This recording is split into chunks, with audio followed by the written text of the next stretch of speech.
हाय। MBA पढ़ते पढ़ते जब पीटर ड्रकर को पढ़ रहे थे तो सिलेबस के अलावा एक और अच्छी बात उनकी सामने आई।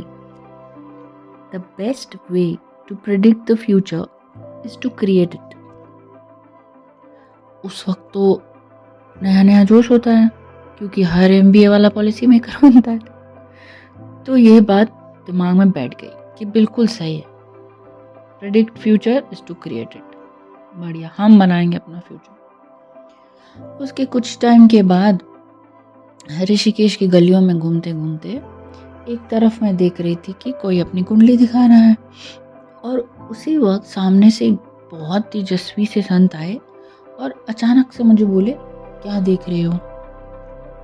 मैंने कहा कि ये कुंडली दिखा रहे हैं, कुंडली से इनका भविष्य बताएंगे, बट हमने कहीं पढ़ा था कि फ्यूचर इज डायनामिक और हम उसे खुद क्रिएट कर सकते हैं। तो बोले बिल्कुल सही। मैंने कहा फिर आप समझाओ कैसे? कहते हैं जो कर्म तुमने पिछले जन्मों में करे होंगे उसका हिसाब किताब लेके ये कुंडली बनी है कि भाई कुछ ना बदला तो ये तुम्हारे जीवन में घटेगा, पर अगर कुछ नया करना चाहते हो, इससे हट के करना चाहते हो, ये नहीं पसंद है तो दूसरा एक्शन ले लो। और मैंने कहा कई तो ये कहते हैं कि जो इसमें लिखा था वही हुआ। तो बोले बिल्कुल, आप अपना एक्शन नहीं बदलोगे तो वही होगा। अब इस बात को खोजते खोजते एक और किताब सामने आई, सदा सफल हनुमान। वो क्या कहते थे? Again we are not getting into any religion for that matter. सीखने वाली बात है because it's a management book, it's not a religious book.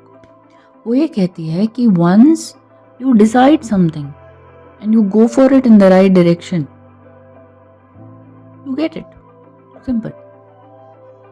आपको यहाँ पर लॉ ऑफ अट्रैक्शन भी काम आएगा।